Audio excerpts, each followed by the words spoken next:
अगले उद्बोधन के रूप में मैं श्रीमान धर्मवीर सिंह जी से निवेदन करूंगा। बैंकिंग क्षेत्र से जुड़े हुए हैं, इसलिए वर्तमान परिदृश्य में वित्तीय प्रबंधन और जागरूकता इस विषय पर अपनी बात कहें। किसी प्रकार का संबोधन नहीं करें, सीधा सम्मानित मंच कहकर कहना प्रारंभ करें।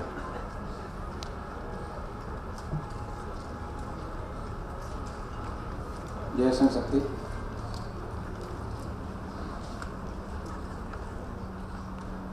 आदरणीय डॉक्टर लक्ष्मण साहब ने मुझे आदेश दिया कि वर्तमान परिदृश्य में वित्तीय प्रबंधन और जागरूकता विषय पर मैं अपने विचार व्यक्त करूं। वैसे तो ये बहुत बड़ा विषय है और जैसा कि छात्र पुरुषार्थ फाउंडेशन की रूपरेखा है, उसमें हमें आने वाली पीढ़ी को तैयार करना है तथा वर्तमान रूप से कैसे बैंकिंग सेवाओं का लाभ हम अपने समाज तक पहुंचा सकें, इसलिए मैं केवल उसी रूप में अपनी बात को केंद्रित करूंगा। एक भाग होगा जिसमें बैंकिंग सेवाओं को समाज तक पहुंचाना, दूसरा भाग बैंकिंग में रोजगार की उपलब्धता क्या है और उसके लिए क्या किया जा सकता है। हम अपने समाज को 4 मुख्य भागों में बांट सकते हैं। एक वो वर्ग है जो बहुत बड़ा है और खेती पर अपनी आजीविका निर्भर करता है, गांव में निवास करता है या शहरों में भी है तभी गांव में उनकी खेती है, उस पर निर्भर कर रहे हैं। दूसरा वर्ग है जो एमएसएमई से जुड़ा हुआ है। तीसरा वर्ग है जो सरकारी या गैर सरकारी नौकरियों में लगा हुआ है। चौथा वर्ग है जिसको सबसे ज़्यादा आवश्यकता है समाज को मदद करने की, वो हमारा अंग है जो बीपीएल से नीचे है, बीपीएल के जो लाभार्थी हैं। तो मेरा एग्रीकल्चर के लिए मैं कहना चाहूँगा, क्योंकि मैं समय सीमा कम है, हमारे यहाँ कृषि वैज्ञानिक बहुत संख्या में उपस्थित हैं। डॉक्टर प्रवीण सिंह जी भी वीसी रहे हैं, एग्रीकल्चर के मेरे गुरु भी रहे हैं। यहाँ भी उपस्थित हैं डॉक्टर करण सिंह जी और भी कृषि वैज्ञानिक।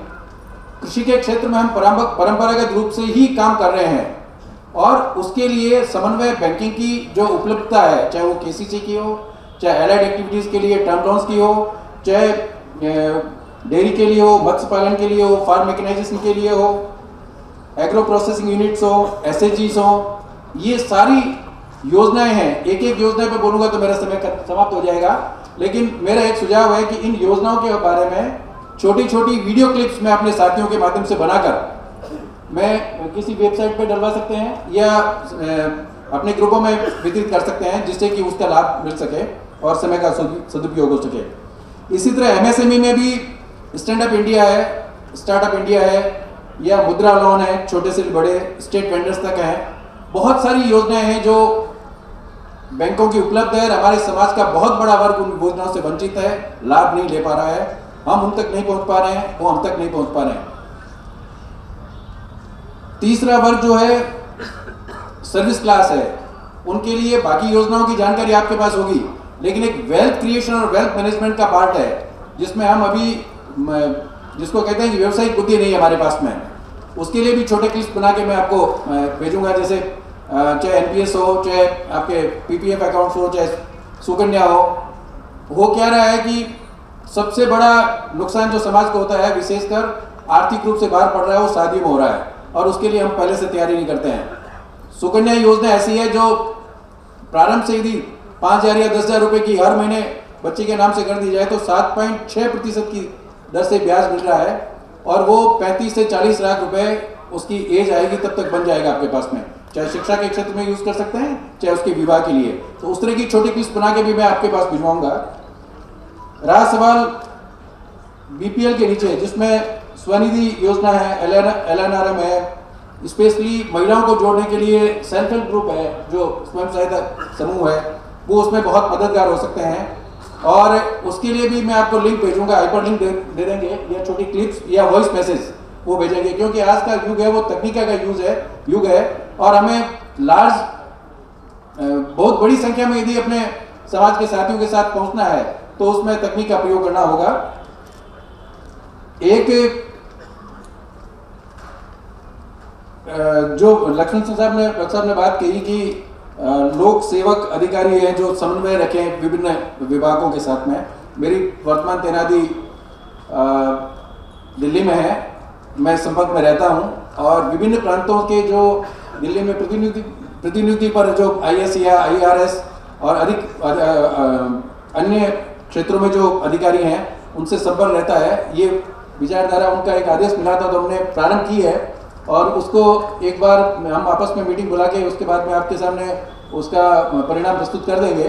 तो दिल्ली का जो कार्य है उसमें हम कर पाएंगे। साथ में हमारी 5000 ब्रांचेज हैं संपूर्ण भारत में जहां हमारे लोग बैठे हैं। हमने क्षेत्रीय जो बैंकिंग अधिकारी है उनका एक ग्रुप बना रखा है, उसको भी हम संघ के साथ में जोड़ देंगे और उनके माध्यम से अन्य राज्यों में जो जितने भी हमारे लोक सेवक हैं, चाहे वो प्रशासन में हो, चाहे पुलिस में हो, चाहे अन्य क्षेत्र में हो, उनको भी संगठित करने के लिए हमारा प्रयास रहेगा और जो अब साहब ने आदेश दिया उसको हम करेंगे। एक चीज जो मेरे दिमाग में आ रही थी बहुत दिनों से कि जो भी हमारे किसान सम्मेलन और इस तरह की जो योजनाएं अभी प्रारंभ की गई है, जिसके माध्यम से बहुत बड़ी संख्या में हम अपने रूट को जोड़ पा रहे हैं। तो जो कृषि क्षेत्र के जो वैज्ञानिक हैं, महावीर सिंह साहब से मेरा निवेदन रहेगा कि उसमें छोटे ग्रुप बना के उनसे उन्नत तकनीक और उनके विपणन, फूड प्रोसेसिंग और वैल्यू एडिशन के लिए एक अलग से कार्यशालाएं आयोजित की जाए जिनमें उनका उपयोग किया जा सके। तो शायद हम अपने समाज को सक्षम कर सकते हैं, आर्थिक रूप से प्रबल और सक्षम बना पाएंगे। टूरिज्म और हॉस्पिटलिटी सेक्टर है जिसमें सरकार की बहुत योजनाएं हैं। आत्मनिर्भर Bharat, vocal for local, local for global, ये सारी योजनाएं हैं जो बहुत बड़े पैमाने पे कैपिटल सब्सिडी हमको दे रही है, जिसका लाभ मैं समझता हूं कि 5% भी हमारे समाज के सदस्य नहीं उठा पाते हैं। जो सीए वर्ग है उसके लिए भी एक निवेदन करूंगा कि उनके लिए भी एक ऐसी कार्यशाला रखी जाए जिसके माध्यम से वो ये जानकारी समाज तक पहुंचा सकें। और इसके अतिरिक्त जितने भी योजनाएं हैं बैंकिंग की, चाहे एग्रीकल्चर के लिए हो, चाहे एमएसएमई के लिए हो, चाहे बीपीएल के लिए हो, चाहे सर्विस क्लास के लिए हो, मैं सोचूंगा कि समय की कमी की वजह से मैं उस पर एक पे नहीं जाऊंगा क्योंकि बहुत लंबा समय रहेगा।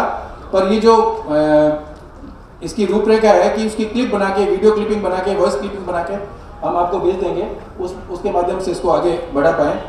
दूसरा पक्ष था बैंकिंग में कैसे हम अपने युवाओं को जोड़ सकें नौकरी के लिए। तो बहुत जगह इस तरह के प्रयास चल रहे हैं। एक तो उनकी ट्रेनिंग का पार्ट है, बहुत सारे हमारे साथी हैं जो रिटायर्ड हो चुके हैं या अभी वर्तमान में हैं, उनका हमारा एक ग्रुप है, वो ग्रुप उनको कोचिंग देने के लिए तैयार है, उस ग्रुप को हम जोड़ लेंगे। और मैं निवेदन करूंगा कि छात्र पुस्तक फाउंडेशन उस ग्रुप के साथ में मिलकर काम करेंगे तो हम काफ़ी बड़ी संख्या में आउटरीच कर पाएंगे। और जो पास आउट हो जाते हैं उनके लिए साक्षात्कार के लिए भी हम उनके लिए वर्चुअल मीटिंग कर सकते हैं और उसके हिसाब से उनको कोचिंग दे सकते हैं। मैं इसी के साथ अपना पूर्ण करता हूँ। जय छात्र।